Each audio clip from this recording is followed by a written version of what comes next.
The Fox and the Grapes.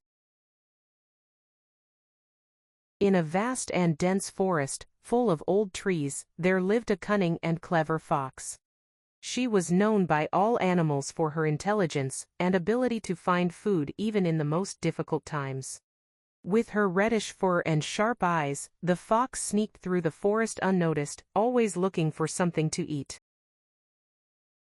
On a hot summer day, when the leaves of the trees barely moved in the soft wind, the fox wandered through the forest with an empty stomach. She was used to finding rodents, berries or scraps from other animals, but that day her luck seemed to be out of her favor. She had been walking for hours, but without success. The sun had reached high in the sky, and the heat had become oppressive. The ground was dry and cracked, and the grass seemed scorched by the merciless rays. The fox felt her mouth dry and every step seemed harder. Thinking of a cool shade to rest in, she began to look for a more sheltered place. Walking through the forest, she came to a brighter clearing, where shrubs and a few fruit trees were growing. The sweet smell of summer hung in the air, mixed with the scent of wild flowers. The fox approached curiously and, among the leaves, spotted a rich vineyard. The vines climbed up a wooden support, forming a dense vault. From among the large green leaves hung large bunches of black grapes, round and plump. Looking at that inviting sight, the fox craved for the grapes, which looked perfectly ripe, sipping sweet, with shiny, firm skins. She could already imagine their refreshing taste. She began to analyze the situation. The grapes hung quite high, but not unreachable. She knew their agility, so she decided to try to get to them. She came closer, stood up on her hind legs, and stretched his muzzle as far as she could, but the distance was too great.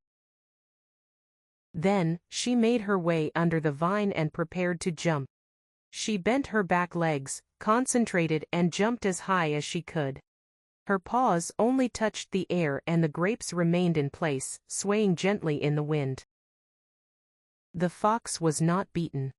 She moved away a bit, calculated her jump better and tried again. This time, she jumped even higher, but still couldn't catch a single cluster. The leaves rustled under her touch, but the fruit remained untouched. Sensing that she needed to be more strategic, the fox began to look for another solution. She looked around, looking for a rock to climb on or a tree she could jump from more easily. She found a fallen trunk not far from the vine, and thought that if she climbed on it, maybe she would get taller. She climbed onto the trunk nimbly, and once again extended her paws, preparing for one last jump. With all the strength she had, she propelled herself upwards, but unfortunately her torso was too low to make a significant difference. She missed it again. Frustrated, the fox started circling, thinking of other methods. She could have tried to gnaw at the base of the wooden support the vine was growing on, but that would have taken too long, and risked getting nowhere. She could have waited for the grapes to fall on their own, but who knew how long that would take. Feeling tired and exhausted, the fox sat down in the shade of the vine and looked at the grapes. Hunger was gnawing at her, and she knew she had no choice but to move on. But she could not accept that she had failed. Looking at them again, she changed her mind. She raised her head with an air of superiority and thought to herself that maybe these grapes weren't even as good as they looked. Maybe they were sour and tasteless.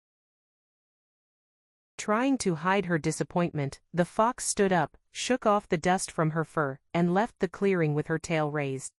As she walked away, she forced herself to believe that she hadn't needed those grapes. After all, she could find other food, easier to obtain and perhaps even tastier. As she lost herself in the shadow of the forest, her hunger still hadn't gone away, and the thought of the grapes left hanging still haunted her. But with her pride intact, she chose to stop thinking about them and look for something else, convincing herself that she wouldn't have liked it anyway.